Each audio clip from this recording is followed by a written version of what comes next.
Now, Sean O'Neill is with me here in the studio to tell us about his column in the Times, the lessons the police could learn from the death of Nicola Bulley. Sean, welcome. Tell me about your conclusions. I think what I've taken away from this case is what I've taken away from covering high-profile murder and crime stories over many, many years is that when these cases come to the fore, we tend to see a breakdown in relations between police and press. And the people who suffer are the grieving, traumatised families in the middle.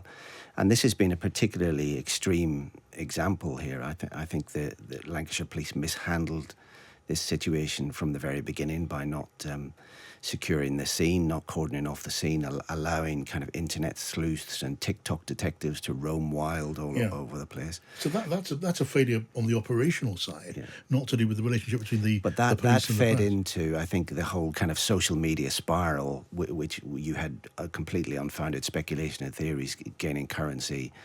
And the police not really providing any concrete information. And years ago, what used to happen is there used to be a kind of unofficial back channel, a bit like the lobby briefing in Parliament, where police would talk to crime reporters and say, look, this is a very sensitive situation.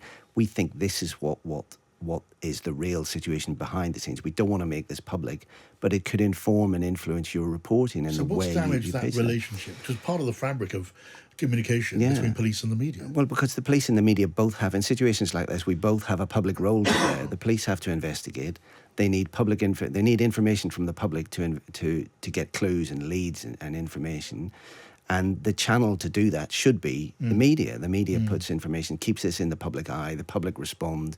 Clues come forward. That's why it went wrong. I was reading Fiona Hamilton, colleague on the Times, saying it had something to do with the Leveson inquiry. It's got massive and those relationships, which it broke those relationships. Leveson absolutely damaged those relationships, and what followed with it, around the same time as Leveson, you had the phone hacking inquiry. You did have unethical practices among reporters, but I think a lot of that has been cured. But what has been left from Leveson and Operation Elvedon, Operation Wheating, and all those investigations is a legacy of distrust.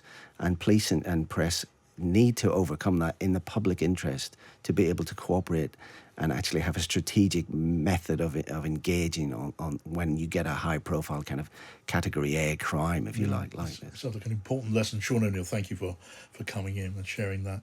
Well, I'm John Pienaar, and if you found that interesting, we are here each day, Monday to Thursday, 5 o'clock till 7 o'clock on Drive, and from 7 till 8, Pienaar and Friends, where we discuss the big stories of the day each day on Times Radio.